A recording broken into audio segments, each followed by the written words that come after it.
Good afternoon, everyone. Myself, Dr. Subodh Pal. Currently, I am working as a senior research fellow at MRC Mumbai. तो thesis हमारे MD का एक बहुत important part होता है, जिसके अंदर हमें किसी एक टॉपिक के ऊपर रिसर्च करना होता है। तो ये रिसर्च अगर हमने ध्यान से किया तो आगे जाके हमें, जैसे अभी मैं एक रिसर्च फेलो को जैसे काम कर रहा हूँ, तो अगर आपने भी इसको अच्छे से अपने थीसिस में जो 3 साल हमें मिलते हैं उससे अच्छे से काम किया तो हमारा एक डोर एमडी के बाद ओपन हो सकता है। तो ये पीजी का थीसिस करते समय हमें बहुत सारे प्रॉब्लम्स या हम बहुत सारा डिले कर सकते हैं, तो वो सब आपसे नहीं हो, ये सॉल्व करने के लिए हमने आज का लेक्चर ऑर्गेनाइज किया है। So on behalf of Ayurveda Association, I welcome Dr. Pooja ma'am, Dr. Ankita ma'am, and Dr. Mrunmay ma'am, and also all the participants. So we will start the lecture. Before starting the lecture, I would request everyone to keep a pen and notebook with you. आपको जो भी doubts होंगे आप chat box में भेज सकते हैं, या तो फिर डायरेक्टली अनम्यूट करके लेक्चर के लास्ट में पूछ सकते हैं। ठीक है, so we will start with the first question.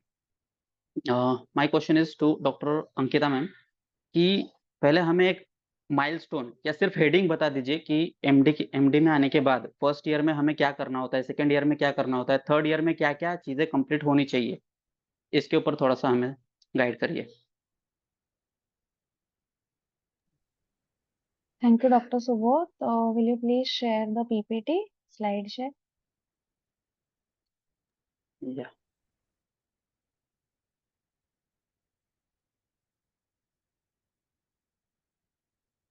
Is it visible?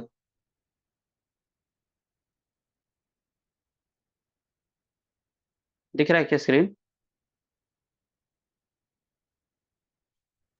Yes, yes. Okay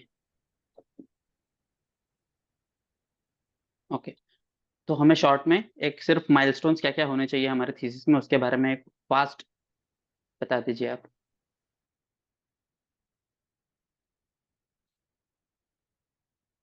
Hello, everyone. Good afternoon. I will be telling you the headlines of how the steps goes. Like first year, when you're taking the admission, first point is topic selection. Topic selection में disease selection and drug selection. Which disease you are going to work on and which drug are you going to select. Second is discussion with the guide. Disease सिर्फ आपको पसंद होना compulsory नहीं है, important नहीं है, guide को भी पसंद आना चाहिए, आपका ड्रग गाइड से भी डिस्कस होके पसंद आना चाहिए। Third thing is title framing. Title framing बहुत इंपॉर्टेंट है क्योंकि टाइटल ही सब जगह पे वाइवाज में सब जगह पे फर्स्ट ईयर से लेके लास्ट ईयर तक पूछा जाता है। Fourth point is synopsis making. Synopsis making में रिसर्च एंड स्टैटिस्टिक्स के सब्जेक्ट में जो भी सीखोगे पॉइंट वाइज मेथड टाइटल से लेके डिस्कशन कंक्लूजन तक सारा सिनॉप्सिस मेकिंग होगा। Fifth point is PPT making of synopsis. First year में एक आईसी आपको प्रेजेंट करनी होती है, वहां पे आपको सिनॉप्सिस का प्रेजेंटेशन प्रेजेंट करना होता है। Six point is IEC facing. जिस दिन आईईसी होगा वो आपके लिए एक बिग चैलेंज होगा, फर्स्ट ईयर में ये आपको चैलेंज पार करना है। आईईसी अप्रूवल के बाद आता है सीटीआरआई रजिस्ट्रेशन। एमयूएचएस में आईईसी का एक अप्रूवल आपको मिलेगा, उसके बाद सीटीआरआई रजिस्ट्रेशन एक इम्पोर्टेंट पॉइंट बनेगा, वो सेकेंड ईयर में होगा। सेकेंड ईयर में एनरोलमेंट ऑफ पेशेंट स्टार्ट होना चाहिए। पेशेंट एनरोलमेंट के साथ साथ केस पेपर मेंटेनिंग, चारों फॉलोअप्स 5 फॉलोअप जितना आपका फॉलोअप होगा ये क्लिनिकल वालों के लिए है। केस पेपर मेंटेनिंग बहुत इंपॉर्टेंट होता है, ये फाइनल ईयर में चेक किया जाता है। केस पेपर के साथ साथ CRF maintaining, case record form रहता है हर पेशेंट का। CRF maintenance with case paper maintenance important point है, ये सब सेकेंड ईयर में किया जाएगा। फिर सेकेंड ईयर में इनिशियल थीसिस टाइपिंग स्टार्ट कर सकते हो आप, एटलीस्ट डिसीज का इंफॉर्मेशन टाइपिंग सेकेंड ईयर में आप स्टार्ट कर सकते हो। पेशेंट रिलेटेड क्लिनिकल डेटा बाद में बनी मिलेगा तो वो थर्ड ईयर में कर सकते हो। फाइनल ईयर में आओगे तब आपको एक आईईसी वापस एक फाइनल आईईसी फेस करनी पड़ती है, उसमें वापस एक final PPT presentation on dissertation बनाना पड़ता है। उसके पहले आपको डाटा कलेक्शन करके एक स्टैटिस्टिशियन से पूरा डाटा कलेक्ट करके उससे आपको ऑब्जर्वेशन मंगाना पड़ता है। उस ऑब्जर्वेशन पे आपका पीपीटी बनेगा, उसके ऊपर आपका डेजर्टेशन कंप्लीट होगा। उसके बाद थर्ड ईयर के आईईसी के अप्रूवल के बाद, फाइनल आईईसी अप्रूवल के बाद आपको थीसिस टाइपिंग कंप्लीट करना है, उसके बाद थीसिस प्रिंटिंग करना है। That's all doctor Subodh, carry forward to you. Okay, तो बेसिकली आपने हमें स्टार्ट टू एंड पूरा प्रोसीजर बता दिया है।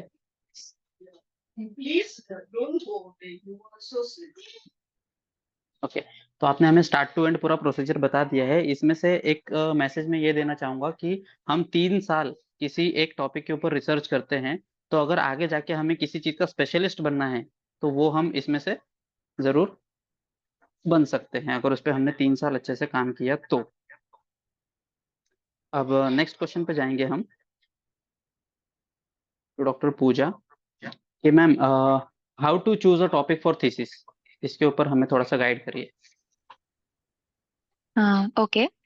Good afternoon, everyone, and thank you so much, Dr. Subodh Pal, sir, for providing me with this platform where I can help our fellow students who are pursuing PG to ease their difficulties while conducting thesis. जो question आपने पूछा है, this has to be the most crucial question to all. Well, actually, Dr. Ankita Patil has already highlighted the first point, जो कि points उन्होंने cover किया है, जहाँ पे topic selection ही सबसे important चीज रहती है। उसके लिए फॉलोइंग पॉइंट्स है। First is interest and passion, this is important because it will keep you motivated through out your thesis work. Second is relevance, जो भी टॉपिक बच्चे चूज करे इस बात का ध्यान रहे कि topic is related to your post graduation syllabus. Also to add on, I will suggest कि ऐसा टॉपिक चूज करना जिस पर आप, यदि अगर क्लिनिशियन या फिजिशियन बनोगे तो पूरी ओपीडी उस पर निकाल सके। थर्ड इज फिजिबिलिटी, जो भी टॉपिक सिलेक्ट करते वक्त ध्यान देना कि उसके लिए लगने वाले रिसोर्सेज जैसे कि पेशेंट्स, ड्रग्स, अगर क्लिनिकल ट्रायल करोगे तो ट्रीटमेंट प्लान के लिए ड्रग्स इंपॉर्टेंट रहते हैं, laboratory test and also time easily available रहे आपके हॉस्पिटल्स में, ओपीडीज में, आईपीडीज में। Before entitling your thesis, it is always advisable to revisit our literatures, जैसे कि संहिताज हुए, पबमेड्स पे आर्टिकल्स हुए, रिसर्च गेट पे आप आर्टिकल सर्च कर सकते हैं। अगर किसी को पॉसिबल है तो 3-4 जन का ग्रुप मिला के आप बघेल साइट भी देख सकते हैं, जहाँ पे आपके आर्टिकल रिगार्डिंग इंफॉर्मेशन आपको मिल सकती है, जिससे आपकी आइडियोलॉजी और ब्रॉड हो सकती है। And last and foremost is guidance, बिना गाइड के तो आप थीसिस या टॉपिक कोई भी चूज नहीं कर सकते हैं। So it is always preferable कि जो भी टॉपिक आप सिलेक्ट करें गाइड के साथ डिस्कस करें, बिकॉज वो आपके आइडियोलॉजी को स्ट्रेंथन करने में हमेशा हेल्प कर सकता है। Thank you. Next question please. Okay, okay, तो अभी हमने देख लिया कि फर्स्ट ईयर में टॉपिक कैसे सिलेक्ट करना है। उसके बाद टॉपिक सिलेक्ट होने के बाद फर्स्ट ईयर का दूसरा इंपॉर्टेंट पार्ट होता है सिनॉप्सिस के बारे में, तो उसके बारे में थोड़ा सा बता दीजिए। ओके, फर्स्ट ईयर में सिनॉप्सिस करना रहता है, जिसका 2 पार्ट रहता है। एक होता है सिनॉप्सिस राइटिंग और दूसरा होता है सिनॉप्सिस का प्रेजेंटेशन, जो हम लोग एथिकल कमिटी के सामने करते हैं, जिससे हमें अप्रूवल मिलता है कि अगले 2 साल तक हम उस सिनॉप्सिस या जो भी टाइटल हम लोग ने सिलेक्ट किया है उसके ऊपर काम करेंगे। अब सिनॉप्सिस राइटिंग में फर्स्ट आता है टाइटल, जो कि मैंने पहले ही बताया। टाइटल फ्रेमिंग के लिए आपके रिसर्च वाला जो सब्जेक्ट है वहां पे एक टॉपिक रहता है कि टाइटल आपका कैसा होना चाहिए, so do refer that point. Second होता है हाइपोथेसिस जनरेशन, जहाँ पे 2 हाइपोथेसिस रहते हैं, नल और अल्टरनेट हाइपोथेसिस। अब यह हाइपोथेसिस क्यों होता है? जस्ट टू प्रूव कि आपका ड्रग कितना इफेक्टिव है, या जो भी लाइन ऑफ ट्रीटमेंट आप चूज कर रहे हैं वो कितना इफेक्टिव है। या फॉर एग्जाम्पल, अगर आपने अष्टांग में से एक आधा प्रिंसिपल लिया होगा कि रोगा सर्वेपि मंदाग्नो, अगर आपको ये पेशेंट में अप्लाई करना है तो ये प्रिंसिपल कितना वैलिड है। हर एक चीज का वैलिडेशन और एफिकेसी फाइंड आउट करने के लिए हाइपोथेसिस मीन रहता है। फिर आता है ऑब्जेक्टिव्स, जहाँ पे आप आपके थीसिस में से क्या प्राइमरी ऑब्जेक्टिव और सेकेंडरी ऑब्जेक्टिव प्रोवाइड करोगे, जिससे कि सोसाइटी को कुछ यूजफुल थिंग प्राप्त हो सकती है, वो आता है थर्ड पॉइंट। फोर्थ रहता है मेथोडोलॉजी का पार्ट, जहाँ पे आप इंफॉर्मेशन कलेक्ट करेंगे regarding your in topic of interest, अगर कोई डिसीज रहेगा तो, या फिर अगर क्लिनिकल रिसर्च रहेगा तो ड्रग्स के रिगार्डिंग आप इंफॉर्मेशन कलेक्ट करेंगे, ड्रग का स्टैंडर्डाइजेशन करेंगे, एनालिसिस करेंगे, और साथ ही एक सीआरएफ का फॉर्म डिजाइन करेंगे जिसके ऊपर आप पेशेंट का पूरा इंफॉर्मेशन मेंशन कर सकते हैं। फिर आता है ऑब्जर्वेशन, जहाँ पे जो भी डेटा आपने कलेक्ट किया है उसका मेंशन करेंगे, एक टैबुलर फॉर्म में कर सकते हैं, पाई डायग्राम के फॉर्म में कर सकते हैं। फिर आता है डिस्कशन, जो कि आप आपके गाइड के साथ करेंगे, एंड फिर कंक्लूजन। और साथ में एक गंत चार्ट रहता है लास्ट में, जिसके ऊपर टाइमलाइन मेंशन रहता है कि फर्स्ट ईयर में आप सिनॉप्सिस डिजाइन करेंगे, सेकेंड ईयर में आप उसका डेटा कलेक्शन करेंगे, एंड फिर आप उसका एनालिसिस करेंगे और एक कंक्लूजन करेंगे, जो कि हम स्टैटिस्टिकल टेस्ट से प्रूव कर सकते हैं कि जो आपने हाइपोथेसिस जनरेट किया है, या तो वो सच है, या तो वो हम लोग एक्सेप्ट नहीं, या तो वो अप्रूव हो सकता है, या फिर वो हम एक्सेप्ट नहीं कर सकते हैं। ये पूरा डिजाइन जो होता है वो हम सिनॉप्सिस में इंक्लूड करते हैं। इसके ऊपर काम करना रहता है, वो पूरा थीसिस का वर्क आता है। सो फर्स्ट ईयर में हम लोग सिर्फ सिनॉप्सिस को डिजाइन करते हैं। Next question please. ओके, तो ये हो गया सिनॉप्सिस मेकिंग, जो हमारा एक रॉ एक आइडिया रहता है कि हम आगे जाके अपनी थीसिस करेंगे उसके बारे में। उसके बाद एक आईसी होता है। तो आईसी के अंदर क्या होता है कि जो हम सिनॉप्सिस रेडी करेंगे उसको इंस्टीट्यूशनल इथिकल कमिटी के सामने प्रेजेंट करना पड़ता है कि हमने जो इंक्लूजन फैक्टर्स, एक्सक्लूजिंग फैक्टर्स जो भी है हमारे, वो इथिकल है कि नहीं। जो हम ड्रग यूज करेंगे उसमें कुछ इश्यूज आ सकते हैं, तो इसको मॉनिटर करने के लिए इंस्टीट्यूशन इथिकल कमिटी के सामने हमें प्रेजेंट करना पड़ता है। ये एक पीपीटी प्रेजेंटेशन होता है। उसके बारे में और डिटेल में हम लोग में से, अगर आप ग्रुप में किसी को चाहिए होगा तो हम अपना पीपीटी शेयर करेंगे, उसकी हेल्प से आप कर सकते हैं। फिर हम सीधा नेक्स्ट क्वेश्चन पे जंप करेंगे कि importance of research and statistics subject first year में पढ़ने की कितनी जरूरत होती है। पूछे ma'am, please answer. Well, data collection can be a tedious and time consuming task. So research और statistics का subject सीखने से क्या होता है ना कि it facilitates appropriate design for the research. Also, it facilitates effective data collection. Just to ensure that जो भी डेटा हम लोग ने कलेक्ट किया है वो रिलेटिव है टूवर्ड्स आवर टॉपिक, एंड उसका वैलिडेशन हो सकता है। थीसिस एंड सिनॉप्सिस का एक स्पेसिफिक वे ऑफ रिप्रेजेंटेशन होता है। ऐसा नहीं कि कोई भी डेटा लिया और उसको बस टाइप कर दिया और भेज दिया, ऐसे नहीं। उसका एक स्पेसिफिक वे ऑफ रिप्रेजेंटेशन रहता है, जो कि रिसर्च वाले सब्जेक्ट में सिखाया जाता है। और साथ ही बिना डेटा वैलिडेशन के थीसिस का जो हमारा एम रहता है ना, वो प्रूव नहीं हो सकता है, जिसके लिए वेरियस स्टैटिस्टिकल पैरामीट्रिक टेस्ट रहते हैं, नॉन पैरामेट्रिक टेस्ट रहते हैं, जो हमें अप्लाई करने रहते हैं, ऑब्वियसली जिसके लिए आपको एक स्टैटिस्टिशियन हेल्प करता है। तो ये सब चीजों के लिए फर्स्ट ईयर में रिसर्च और स्टैट्स पढ़ना बहुत ही इंपॉर्टेंट है, just to have its practical approach in your thesis. ये नेक्स्ट क्वेश्चन। हाँ, तो ये हमने भी देख लिया इसके बारे में। फिर उसके बाद नेक्स्ट क्वेश्चन है importance of time management during research. तो ये जो टाइम मैनेजमेंट है यही सबसे ज्यादा, अगर ये हमको जम गया तो हमारा रिसर्च बहुत ही स्मूथली अच्छे से हो सकता है। तो जैसे टाइम मैनेजमेंट फर्स्ट ईयर में सिनॉप्सिस, जब हम टॉपिक सर्च करते हैं तो एक अच्छा टाइम हमें मिलता है, तो उसमें एक अच्छा टॉपिक सिलेक्ट करना, उसके बाद पीपीटी प्रेजेंटेशन के लिए उसको तैयार करना, सिनॉप्सिस तैयार करना। उसके बाद जो सेकेंड ईयर में हम जो भी वर्क करते हैं, ड्रग्स मंगाते हैं, उसके बाद उसका द्रव्य गुण में स्टैंडर्डाइजेशन करते हैं, फार्मेसी में जाके उसको ऑथेंटिफिकेशन करते हैं, फिर उसके बाद पेशेंट कलेक्शन, पेशेंट एनरोलमेंट, और फिर वो एक डाटा मैनेज करना, इसके बारे में इसमें हम देखेंगे। तो अंकिता मैम, इसके बारे में और आप क्या बता सकते हैं, या मृणमयी मैम आप भी।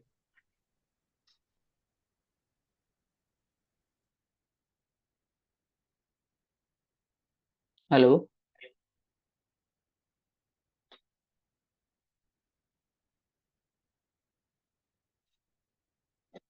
Hello. Hello. Yes doctor Subodh, time हाँ। मैनेजमेंट के बारे में। हाँ।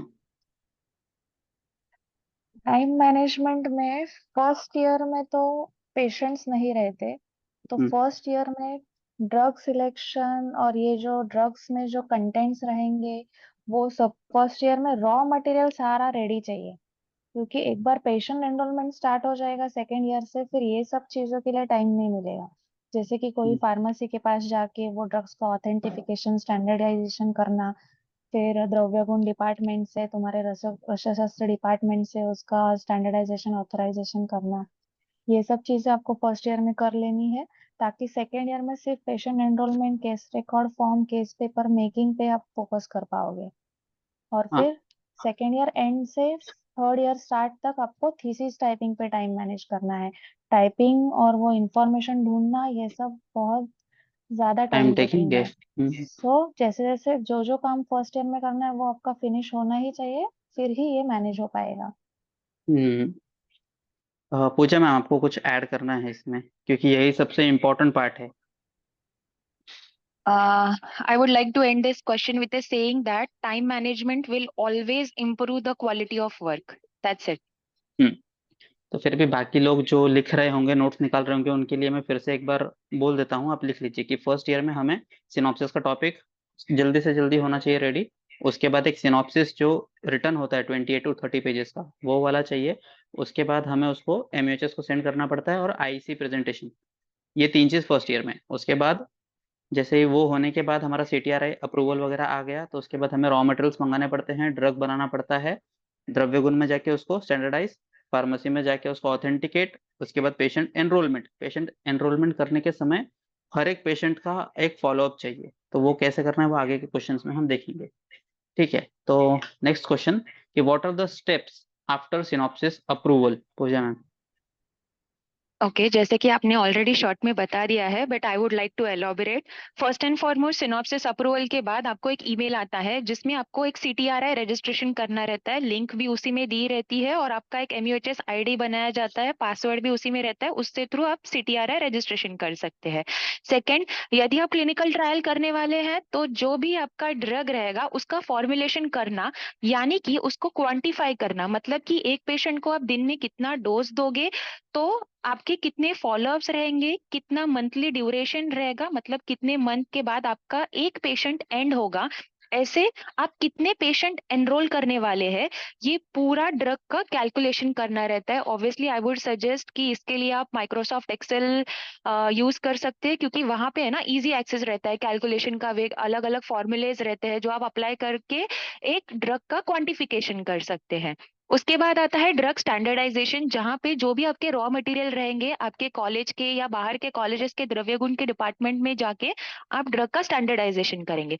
फिर आता है ड्रग का एनालिसिस, उसके लिए एक स्पेसिफिक फार्मेसी रहते हैं जहां पे आप आपके ड्रग का रॉ मटेरियल भेजेंगे और ड्रग का एनालिसिस करेंगे। इसमें इंडिविजुअली PG का कोई भी मेहनत नहीं रहता है, सिर्फ आपको ड्रग का सैंपल वहां जाके भेजना रहता है and they will do the respective work.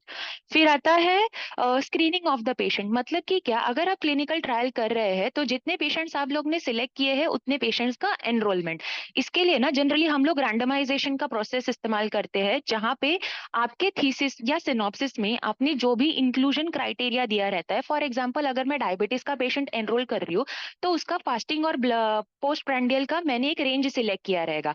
यदि अगर वो पेशेंट मेरे उस रेंज में फिट हो रहा है तो ही वो पेशेंट को मैं अपने थीसिस में या ट्रायल में एनरोल करूंगी। ये होता है इंक्लूजन क्राइटेरिया। सिमिलरली होता है एक्सक्लूजन क्राइटेरिया। फिर आते हैं laboratory testing, pertaining to your thesis उतने ही लेबोरेटरी टेस्टिंग करने रहते हैं। एंड फिर आता है एनरोलमेंट। जब भी एनरोलमेंट करोगे, सी टू इट दैट कि आपके पास पेशेंट का मैक्सिमम कोऑपरेशन रहे और पेशेंट खुद भी इतना विलिंग रहे कि जितने फॉलोअप्स आपको एक्सपेक्टेड है उतने फॉलोअप्स में पेशेंट आके आपको ऑनेस्ट फॉलोअप दे दे। फिर आता है केस रिकॉर्ड फॉर्म। जो केस रिकॉर्ड फॉर्म अपने CRF में जनरेट किया है, हर एक पेशेंट का अलग अलग केस रिकॉर्ड फॉर्म रहता है, उसको तभी के तभी फिल करिएगा, बिकॉज उसमें सारे डिटेल्स रहते हैं। जब भी आपके पेशेंट का कोई भी साइड इफेक्ट रहेगा, you can go through your case record forms, respective case record forms. और साथ ही पेशेंट का हमेशा इन्फॉर्म्ड रिटन कंसेंट लेना बहुत जरूरी रहता है। And last and foremost patient का फॉलोअप्स के लिए हर एक PG स्टूडेंट आपका नंबर, अगर आपको लगता है कि आप कंफर्टेबल है शेयर करने के लिए, तो आपका नंबर पेशेंट के साथ शेयर करिएगा। इससे क्या होता है ना कि पेशेंट को अगर कुछ भी डाउट आता है ड्यू टू फिजिकल चेंजेस जो उनके बॉडी में होते हैं आपका ड्रग देने के बाद, तो पेशेंट आपको इमीडिएटली नोटिफाई कर सकता है। Next question please. ओके, तो अभी नेक्स्ट क्वेश्चन कि हाउ टू स्ट्रक्चर और आर्टिकुलेट योर रिसर्च, इसके बारे में पूजा मैम थोड़ा बता दीजिए fast. Can you please pass on the question to someone else if that's okay with you?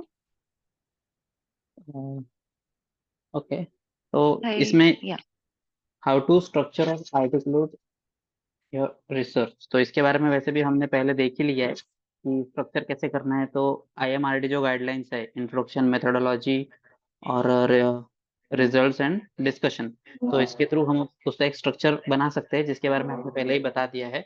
तो I think we should move on to the next question कि how to enrol patients and what mistake should be avoided, क्योंकि क्या होता है यही important है। जो भी हमारा सैंपल साइज होता है, फॉर एग्जांपल हमने 60 पेशेंट लिए तो उसको 2 ग्रुप में डिवाइड करना पड़ता है, ट्रायल और कंट्रोल।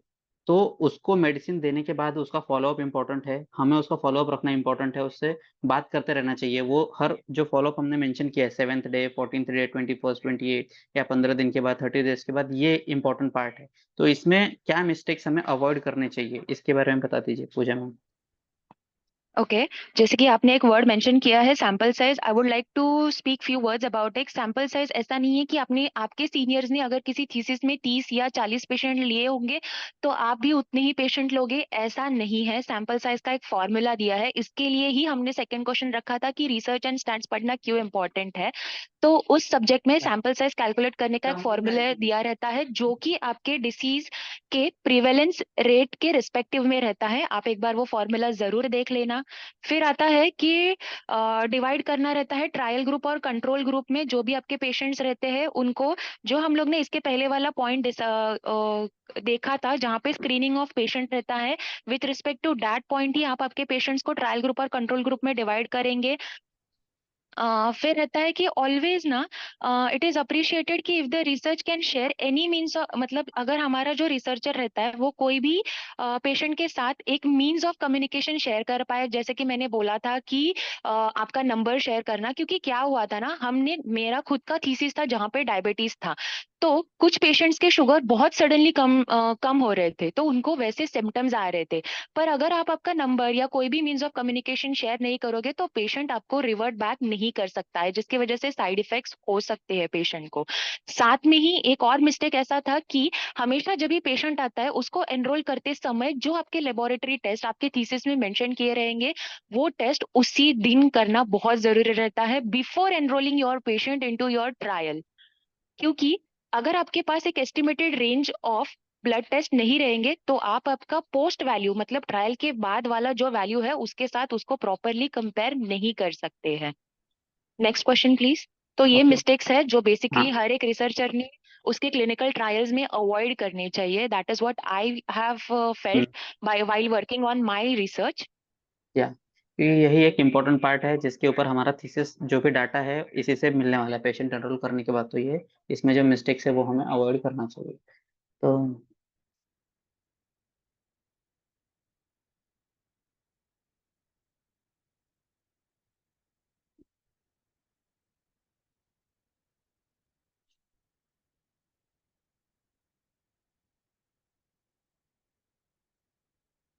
अभी हम नेक्स्ट क्वेश्चन के बारे में बात करेंगे। तो नेक्स्ट क्वेश्चन है कि how to manage the data during patients enrolment process. Pooja ma'am इसके बारे में बता दीजिए। यस ऑब्वियसली जो मैंने पहले ही बताया कि इसके लिए माइक्रोसॉफ्ट एक्सेल बहुत ज्यादा फीजिबल रहता है कि जहाँ पे हम लोग पूरा डेटा इंक्लूड कर सकते हैं along with the laboratory parameters, जहाँ पे हमें फॉलोअप्स रहते हैं। जो हमारे थीसिस में जब हम लोग पेशेंट एनरोल करते हैं ना वहाँ पे 4 या 5 फॉलोअप रहते हैं। तो जनरली एक रिसर्चर डिसाइड करता है कि विजिट 1 में फॉलोअप रखना है और विजिट लास्ट में फॉलोअप रखना है, जहाँ पे हम लोग लेबोरेटरी टेस्ट करते हैं। तो उसका जो भी वैल्यूज रहता है, अगर एक्सेल शीट पे उसको जॉट डाउन करोगे तो आपको उसका विजिबिलिटी इजी रहता है। साथ में ही जो भी कैलकुलेशन रहता है कि जो एंड रिजल्ट हमारा रहता है ना, हमें प्रूव करना रहता है कि हमारा जो भी हाइपोथेसिस है वो अप्रूव होगा या ना होगा। ये किस पे डिपेंड करता है, जो भी आपका डेटा रहेगा। तो डेटा कलेक्ट करके उसको एक्सेल शीट में रिप्रेजेंट करना ही सबसे इम्पोर्टेंट सबसे इम्पोर्टेंट टास्क रहता है पूरे थीसिस में। तो इसके लिए आई सजेस्ट कि जो भी डेटा आपके पास आता है ना, तभी का तभी वो डेटा आपके एक्सेल शीट में चार्ट्स बनाओ और वहां पे पुट ऑन करो, ताकि एंड में आपको कंफ्यूजन ना रहे कि किस पेशेंट का क्या डेटा था। ऑब्वियसली एक्सेल शीट इतना वास्ट है कि आप अप्रोक्सीमेटली 500 पेशेंट्स का डेटा भी एक साथ रख सकते हैं। वहां पे अलग अलग फॉर्मूलाज रहते हैं जिससे आपका डेटा का इंटरप्रिटेशन इजी हो सकता है। Next question please. हाँ। तो इसके बाद नेक्स्ट क्वेश्चन है कि हमें thesis writing, actual thesis writing जो होता है वो कब से स्टार्ट करना चाहिए। ऑब्वियसली सेकेंड ईयर में जैसे ही हाँ। आप आपका सेकेंड ईयर में जो स्टेप्स हम लोग ने बोले थे कि अप्रूव सिनॉप्सिस अप्रूवल के बाद जो जो स्टेप्स आते हैं, जैसे कि हुआ CTRI registration, free drug formulation वगैरह, तभी के तभी आप एमएस वर्ड में अलग अलग फाइल्स बनाइए और उसका जो भी इंफॉर्मेशन रहेगा उसके साथ उसको साइड बाय साइड टाइप करते जाइए। जब भी थीसिस लिखोगे ना उसका जैसे कि स्टार्टिंग पॉइंट रहता है इंट्रोडक्शन, जिसके लिए आपको अलग अलग साइट्स रेफर करने पड़ते हैं, अलग अलग बुक्स रेफर करने पड़ते हैं। तो जो जो मैटर मिलता है साथ साइड बाय साइड उसको टाइप करते जाइए, और जो भी रेफरेंसिंग रहेगा, क्योंकि थीसिस हो सिनॉप्सिस हो, लास्ट में हमारे पास एक रेफरेंसेस और साइटेशन का पॉइंट रहता है जो बहुत इंपॉर्टेंट रहता है, जिससे अपने थीसिस को ना एक वैलिडेशन मिलता है। हेलो। हाँ। जिससे अपने थीसिस को एक वैलिडेशन मिलता है। तो उसके लिए इट इज इम्पोर्टेंट, जो भी इंफॉर्मेशन आप कलेक्ट करो साइड बाय साइड उसको टाइप करो, हर एक फाइल को नेम करो। जैसे कि अगर इंट्रोडक्शन का फाइल रहेगा उसको नेम इट एज इंट्रोडक्शन। फिर मटेरियल मेथड्स और मटेरियल्स का फाइल रहेगा उसको नेम इट रिस्पेक्टिवली। इंफॉर्मेशन में क्या क्या रहता है, जनरली जो भी पेशेंट का डेटा मिलता है हम लोग को, उसका डेटा वर्ड फॉर्मेट में भी टाइप करना बहुत जरूरी रहता है। जैसे कि आपको एक्सेल शीट में मिला होगा, with respect to that word format में टाइप करिएगा। ऑब्जर्वेशंस जो भी मिले रहेंगे एक्सेल शीट में, with respect to that word format में टाइप करिएगा। ड्रग इन्फॉर्मेशन, जो जो बुक्स में से द्रव्य गुण के जितने भी बुक्स रहेंगे, जहां जहां से आपको रिस्पेक्टिव ड्रग का इंफॉर्मेशन मिला रहेगा, वो ड्रग का इंफॉर्मेशन तभी के तभी टाइप करिएगा। आपके डिसीजेस का जो भी इंफॉर्मेशन मिला रहेगा with respect to your theory, वो वहां से लीजिए और टाइप करके अलग अलग फाइल बना दीजिए। शॉर्ट एंड स्वीट, जो भी इंफॉर्मेशन जब भी मिलता है उस इंफॉर्मेशन के तभी टाइप करके उसका फाइल बना दीजिए। I would some okay. It up it या लाइक दैट। तो अब इसके बाद का पार्ट है कि हमने जो डाटा कलेक्ट किया है उसको जब तक हम ग्राफ्स के फॉर्म में, स्टैटिस्टिक्स के फॉर्म में प्रेजेंट नहीं करते तब तक हमारा थीसिस वैलिडेट नहीं होता है। तो इसीलिए जो भी डाटा हमने कलेक्ट किया है उसको लेके हम एक स्टैटिस्टिशियंस को कंसल्ट करके पूरा डाटा जो उसको सबमिट करके वो हमें चार्ट्स के फॉर्म में, टेबल्स के फॉर्म में तैयार करके देते हैं और वो हमें इंक्लूड करना पड़ता है। उसके बाद लास्ट जो स्टेप रहता है इसके अंदर एक फाइनल आईईसी के सामने प्रेजेंटेशन करना पड़ता है और उसके बाद हम अपने डिसर्टेशन प्रिंटिंग के लिए दे सकते हैं, मतलब अप्रूवल आने के बाद एमयूएचएस से। ठीक है। तो यहाँ पे हमारा सब टॉपिक्स कवर हो गया है। अब मैं बाकी सब पार्टिसिपेंट से रिक्वेस्ट करना चाहूंगा कि अगर उनके कुछ डाउट्स हैं तो वो पूछ सकते हैं अनम्यूट करके।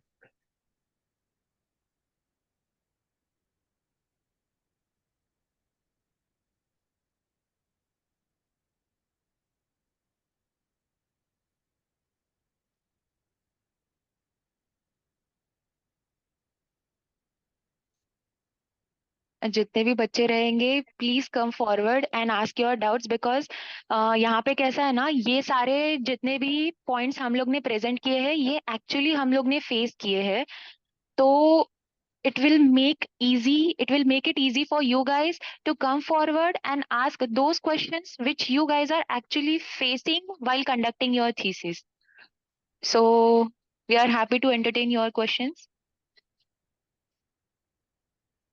एक Okay, क्वेश्चन so we किसी ने do have a पूछा है, question. टोटल अमाउंट कितना हो सकता है थीसिस के लिए? ये तो अपने कॉलेज के साथ बात कर सकते हैं क्योंकि फिक्स नहीं होता है वो। जो हम ड्रग यूज करेंगे उसके हिसाब से उसका रॉ मटेरियल रहेगा, उसके प्राइसेस उसके ऊपर डिपेंड कर सकता है। Can I add something more, Dr. या या Subodh? या श्योर। तो जहाँ पे हम लोग ने पॉइंट डिस्कस किया था ना कि ड्रग का फॉर्मुलेशन और क्वांटिफिकेशन इंपॉर्टेंट रहता है, वो एक्चुअली कॉस्टिंग के लिए ही इंपॉर्टेंट रहता है।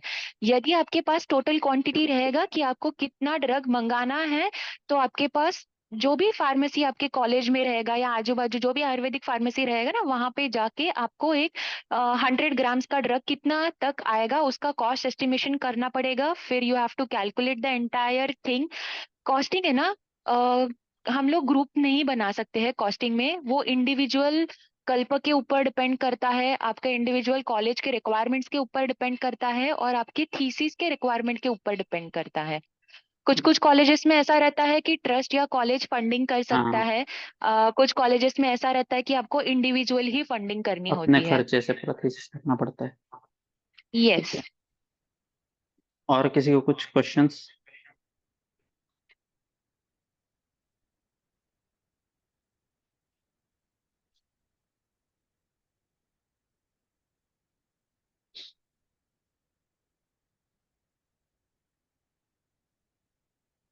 ठीक है। एक और क्वेश्चन आया है, हमारा रिसर्च टॉपिक यूनिक रहना है कि और रिपीटेड वन चलेगा? नहीं नहीं, रिपीटेड नहीं। देखो, रिसर्च का एक मेन एम होता है कि आपको जो एग्जिस्टिंग नॉलेज है उसमें कुछ तो ऐड करना है। ये है। और रिसर्च का दूसरा एक एम ये नहीं होता है कि आपको हमेशा आपका रिजल्ट पॉजिटिव ही आना चाहिए। अगर मैंने एक ड्रग सिलेक्ट किया फॉर एग्जांपल संदिग्धवाद के ऊपर, तो वो संदिग्धवाद को ठीक ही करना चाहिए। ये ऐसा रिजल्ट नहीं आया तो भी चलेगा, पर ये ड्रग संदिग्धवाद पे काम नहीं करता है, ये भी एक टाइप का नॉलेज है कि आगे जाके और किसी ने इसके ऊपर काम करना चाहा तो वो ये ड्रग नहीं लेगा, क्योंकि ये इसके ऊपर काम नहीं करता है। ठीक है, तो इसलिए टॉपिक यूनिक रहना, उसमें भी दो तीन पॉइंट्स है कि यूनिक रहेगा, मतलब हमको आगे जाके जो स्पेशलिटी करना है वो इंटरेस्ट से हम टॉपिक ले सकते हैं। किसी किसी का एक एम रहता है कि थीसिस जल्दी से जल्दी खत्म हो जाए इजीली बिना किसी टेंशन के, तो उसके ऊपर भी टॉपिक डिसाइड कर सकते हैं। और किसी का कुछ क्वेश्चन? ऐसी कोई भी मिस्टेक्स जो किसी पीजी स्टूडेंट ने की होगी, आप वो भी पूछ सकते हैं।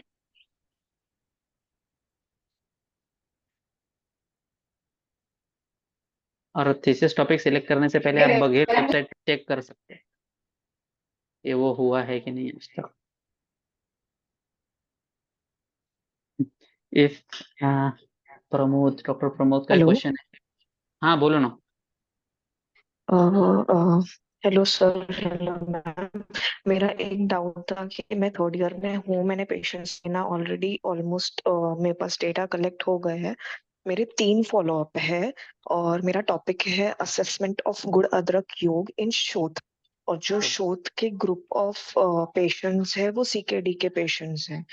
तो मुझे एक पूछना था कि मेरे सारे पेशेंट्स ऐसे नहीं है जिनको मैं लाइक फेस टू फेस जाके हर फॉलोअप में मैं देख सकूं या वो मेरे पास पहुंच सके। कुछ ऐसे पेशेंट्स हैं जो मेरे फ्रेंड्स या सीनियर्स के थ्रू मुझे मिले, तो उनके फॉलोअप मुझे ऑन कॉल लेने पड़ते हैं। तो मतलब कहीं ना कहीं मैनिपुलेशन करना पड़ता है। मतलब मुझे वो नहीं समझ में आ रहा एग्जैक्टली कि उस पे कैसे काम कर सकते हैं। मतलब तो तो उसका थोड़ा सा आइडिया दे सकते हैं कि अगर कहीं नहीं, मैनिपुलेशन लगता है तो। हाँ, तो इसका सबसे पहले मैं थोड़ा सा ऐड करता हूँ कि ये पोजीशन लास्ट में नहीं है, इसीलिए हमें जल्दी से जल्दी जैसे ही हमारा सीटीआर रजिस्ट्रेशन आ जाता है हमें पेशेंट एनरोलमेंट स्टार्ट कर देना है विथ प्रॉपर फॉलोअप। उसके बाद आप हम्म। जो आपका इशू है उसको आप वीडियो कॉल पे कंसल्ट कर सकते हैं, उनका रिजल्ट देख सकते हैं। ठीक है, बाकी पूजा और अंकिता में आपको कुछ ऐड करना है तो। ओके। मैनिपुलेशन ऑब्वियसली हमारे हाथ में रहता है and it is an art, I will say but आपका प्रोजेक्ट है गुड आर्द्रक योग इन शोध, एंड आपका श्योर, इंक्लूजन यस। क्राइटेरिया था कि सीकेडी वाले पेशेंट को आप सीकेडी इंक्लूड पेशेंट्स। करोगे इसमें। 2 ही मिनट बाकी है, यस, थोड़ा fast. CKD is always a life threatening disease, right? तो हर एक पेशेंट आपके पास आके उसका एग्जैक्ट फॉलोअप मिलना पॉसिबल नहीं है। यहाँ पे यस। आई विल सजेस्ट कि पेशेंट का हेल्थ कॉम्प्रोमाइज ना हो, वो आप देखो first. And second, 90 80 90% actual data रखो, 10% का manipulation is okay and is considerable. Okay, हाँ, ओके। एक और क्वेश्चन ओके। आया था डॉक्टर प्रमोद का कि after data collection what are the key points in thesis compilation, please repeat. वो हम ग्रुप में ही एक थीसिस सैंपल थीसिस भेज देंगे, तो उसके बाद देख के अच्छे से पता चल जाएगा। ठीक है, if by self have to do statistics of thesis, how to do, बहुत डिफिकल्ट है। एग्जैक्टली exactly, बहुत तो हाँ, डिफिकल्ट है। हम लोग ने पूरा 1.5 2 महीना इस पे डाला था, तब जाके हम लोग बेसिक कुछ सीख पाए थे।